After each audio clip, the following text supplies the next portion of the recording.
Saudara-saudara terkasih, kalau dalam minggu ini disebut Minggu Gaudete atau Minggu Sukacita, itu apa perasaan kita? Apakah kita sungguh bersukacita atau sekurang-kurangnya bergembira?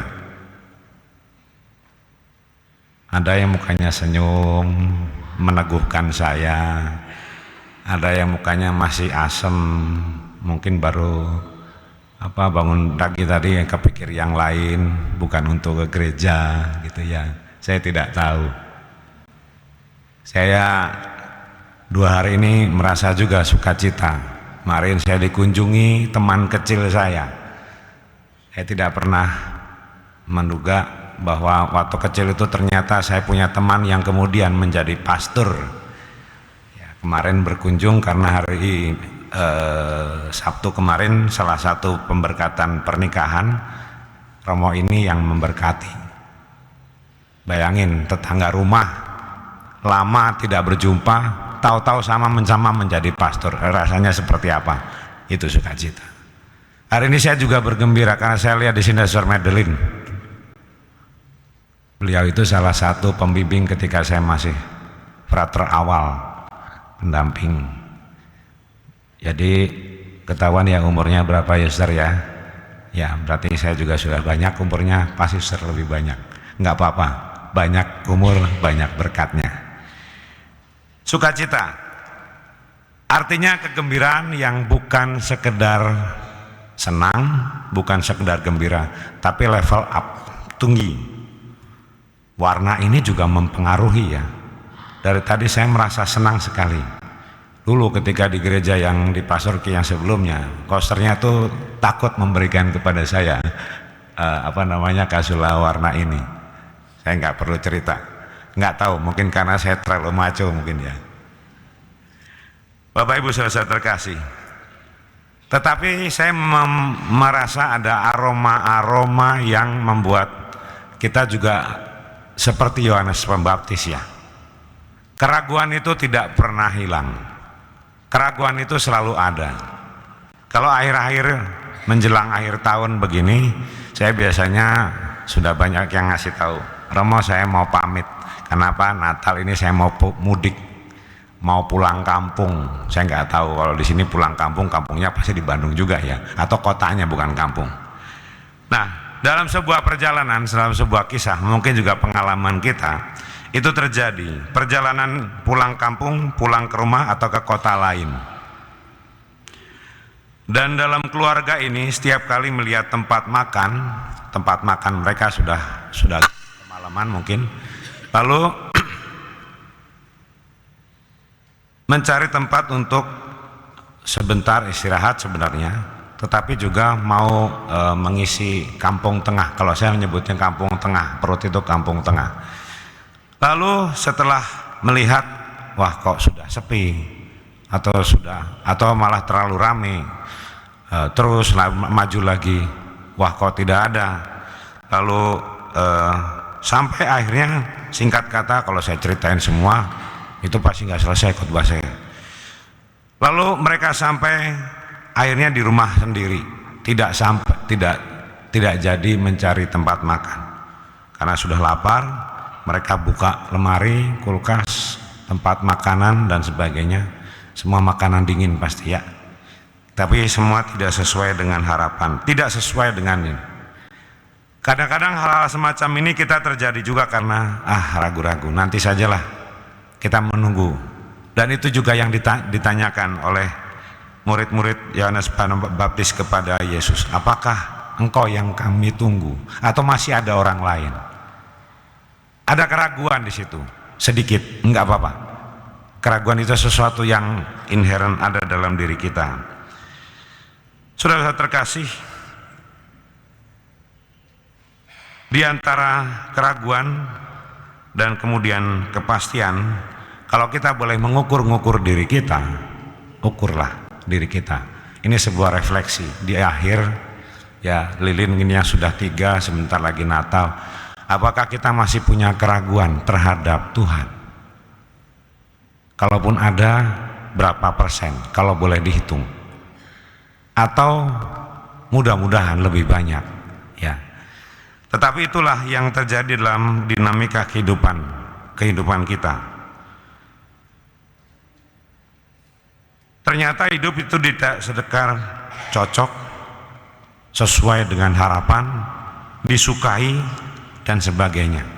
Kadang-kadang muncul seperti para murid Yohanes Pembaptis yang juga mungkin ditanyakan oleh Yohanes, yang dalam kondisi di penjara. Pasti keraguan itu menjadi semakin besar. Kok saya di sini seperti ini? Kok hal-hal semacam ini? Saya juga membayangkan ketika saudara-saudara kita yang di Sumatera sana yang sekarang sedang berduka banyak karena kehancuran dan sebagainya, itu juga keraguan. Apakah saya harus menerima Tuhan dengan kondisi seperti ini? Itu bukan suatu yang mudah. Tetapi rupanya Tuhan bekerja terus, berkarya terus sampai sekarang. Ia mengundang kita untuk terlibat. Kemarin saya mendapatkan gambar-gambar Bapak Keuskupan Agung Medan, Bapak Uskup Agung Medan itu berkunjung ke Sibolga, lalu ikut bersama para relawan membantu. Ya, tentu dengan situasi yang itu. Kalau Anda belum melihat, nanti mungkin ada gambarnya di media sosial. Itu memberikan peneguhan, situasi demikian memberikan kekuatan, mungkin juga kegembiraan, kelegaan untuk mereka yang menerima. Mata kita seringkali lebih mencari harapan itu sesuai dengan diri kita. Egoisme itu walaupun kecil itu seringkali mengganggu sebenarnya. Menurut kita itu lebih cocok, lebih sesuai harapan, sesuai dengan jiwa kita. Berapa kali kita mengabaikan sapaan Tuhan, berapa kali kita tidak memperhatikannya. Tawaran-tawaran yang penting ternyata bukan hanya sekedar soal apa yang kita lihat, tetapi di kedalaman hati dan komitmen itu menjadi sesuatu yang penting. Saudara-saudara terkasih, bacaan Injil hari ini mengungkapkan pengharapan, rasa atau nuansa pengharapan itu. Yohanes Pembaptis mempunyai pengharapan bahwa Yesus yang hadir dalam berkarya adalah Mesias yang sungguh dinantikan, seperti yang dia harapkan juga kebanyakan orang Israel. Mungkin kita juga mengharapkan demikian seperti ini, tapi ternyata bukan. Tapi Yohanes itu punya keraguan iman, bukan keraguan biasa. Percaya sama saya? Keraguannya itu adalah keraguan yang menjadi jembatan untuk mendapat kepastian.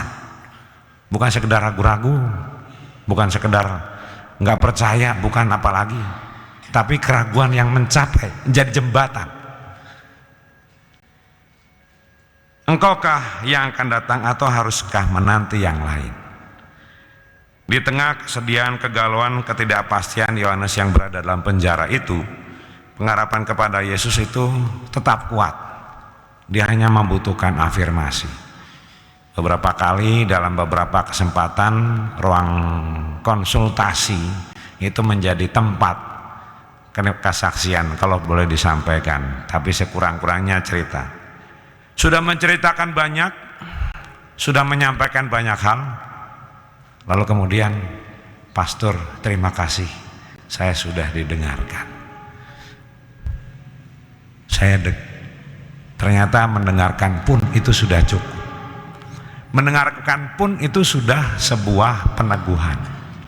Yang tadinya tidak punya kepastian itu menjadi pasti, menjadi lebih yakin.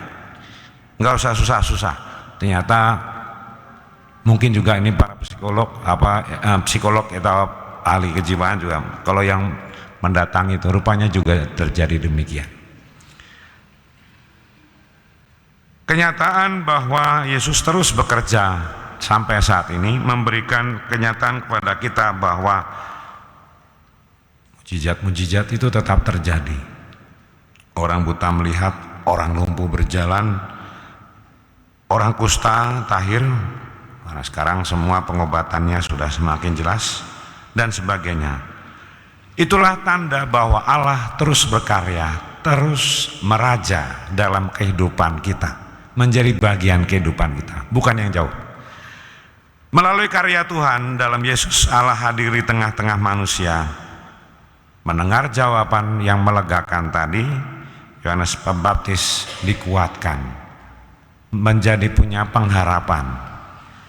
Dia telah menyiapkan juga jalan kedatangan Al-Masih, dan para umat atau mereka mendengar pujian Yesus kepada Yohanes Pembaptis yang luar biasa. Tahu rasanya dipuji, pasti sangat meneguhkan. Melalui kesempatan Yesus yang dikatakan, aku berkata kepadamu, bahkan lebih daripada sekedar nabi, itulah Yohanes Pembaptis.